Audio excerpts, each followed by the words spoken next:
درود خداوند بر شما دوستان عزیز. امیدوارم شما خوب هستید. بر شما سلامتی خواهان هستم. این مرد که شما در روی اکران دیدین اکای محمد کریم شهروند جمهوری ازبکستان 65 سال دارد.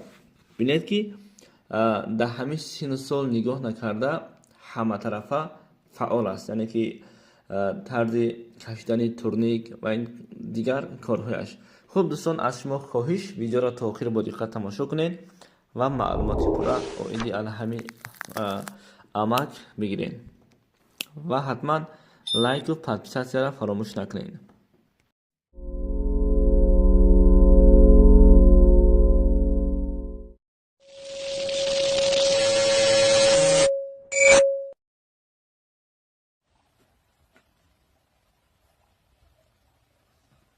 Hayya!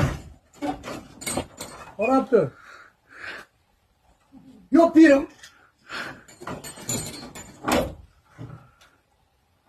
Ya!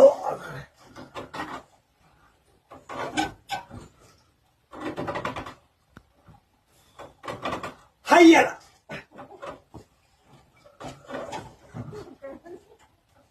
Hayya! Haba!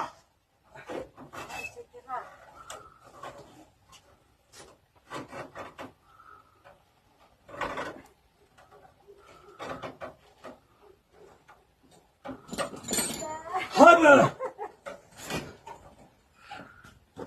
10 ta tartım 10 ta patrón pervertido. Yakından önce şuurlamanın hiç köpeği.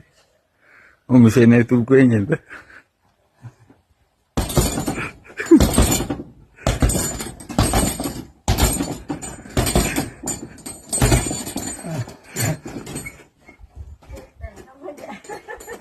Ona koyun buraya orası. Görsün o.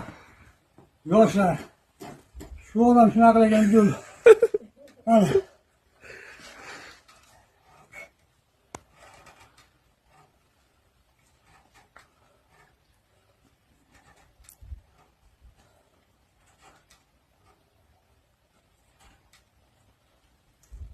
Allah'a şükür. Günlük tutsa, mazcık kılıp olsam, yaratkenine şükür.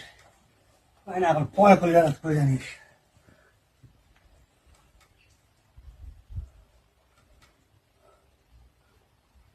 Oğlum göz atmaz.